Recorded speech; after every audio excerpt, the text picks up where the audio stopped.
Hello and welcome to our channel Shivam के shorts education channel में मैं शिवम एक बार फिर सभी दोस्तों का स्वागत करता हूं। कैसे सारे मित्र बताएं मुझे एक बार। आशा करता हूं सभी लोग जबरदस्त शानदार जिंदाबाद होंगे और अपनी पढ़ाई कर रहे होंगे। जैसा कि आप सब जानते हैं कि हमारा टॉपिक चल रहा है हिंदी का और हिंदी में पढ़ रहे हैं भक्ति काल, यानी अभी हमने इससे पहले क्या पढ़ा था आदिकाल के बारे में, और आज हम पढ़ेंगे भक्ति काल के बारे में। तो भक्ति काल हमारा कब से कब तक रहा है, यानी सन 1400 से 1700 ईस्वी तक चला है। इसमें नोट हम सबसे पहले पढ़ेंगे, यानी भक्ति काल को स्वर्ण काल भी कहा जाता है।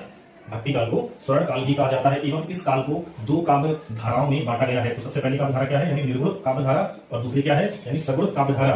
तो निर्गुण काव्य धारा में क्या क्या आता है, यानी ज्ञानत्रयी शाखा जिसे हम बोलते हैं, यानी ज्ञान पर अधिक बल देना। तो इसमें यानी ज्ञान पर किन किन कवियों ने सबसे ज्यादा बल दिया है, तो कबीरदास, रैदास, गुरु नानक, दादू दयाल, सुंदरदास आदि कवियों ने इस पर बल दिया है। यानी ज्ञान पर अधिक बल देने वाले कवि कौन कौन है, तो कबीरदास, रैदास, गुरु नानक, दादू दयाल और सुंदर दास जी। और यहाँ पे सबसे यानी मोस्ट इंपोर्टेंट चीज क्या आती है, तो प्रेमाश्रयी शाखा, यानी प्रेमाश्रयी शाखा क्या है, तो इसमें कौन सा काव्य आता है, यानी सूफी काव्य। कौन सा काव्य आता है, सूफी काव्य। और इसमें कौन से कवि हैं, यानी मुल्ला दाऊद। कौन है, मुल्ला दाऊद, यानी हिंदी के प्रथम सूफी कवि।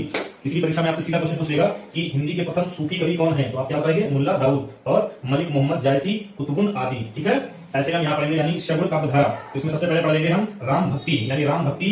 राम भक्त कवियों का संबंध रामानंद से है। जिनसे है, राम भक्ति का जो संबंध है वो रामानंद जी से है। और इसमें कौन कौन से कवि आते हैं, यानी तुलसीदास, नाभादास, हृदयराम, प्राणचंद्र चौहान आदि कवि राम भक्ति धारा के अंतर्गत आते हैं। और इसमें सेकंड क्या है, यानी कृष्ण भक्ति शाखा। कृष्ण भक्ति शाखा क्या है, तो कृष्ण भक्ति शाखा की धारा वल्लभाचार्य के द्वारा तैयार की गई है। यानी किनको याद करेंगे, जब भी कृष्ण भक्ति धारा शाखा की बात आएगी तो सबसे पहले इनको याद करेंगे, यानी वल्लभाचार्य जी को। और इसमें कौन कौन से कवि, यानी कृष्ण भक्ति की कवि करने, यानी कृष्ण भक्ति करने वाले कौन कौन से कवि हैं, तो सूरदास, कृष्णदास, नंददास, रसखान, रहीम और मीराबाई।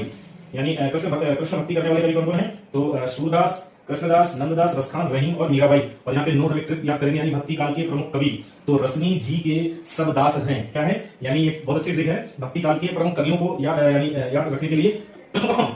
यानी रश्मि जी के सब दास हैं। तो रश्मि से सबसे पहले क्या आएगा, रसखान, मीराबाई और क्या नाम, जायसी, सूरदास, तुलसीदास, कबीरदास, रहीमदास, सुंदरदास, रैदास और नरोत्तम दास। ठीक है, ऐसे ही हम यहाँ पे पढ़ेंगे, यानी भक्ति के चार संप्रदाय कौन कौन से हैं, तो श्री संप्रदाय, ब्रह्म संप्रदाय, रुद्र संप्रदाय और संगादी संप्रदाय। यानी भक्ति के चार संप्रदाय हैं। तो आप इनको भी यानी नोट डाउन कर लेंगे। और मैं आशा करूंगा सभी दोस्तों को ये क्लास जरूर समझ आई होगी।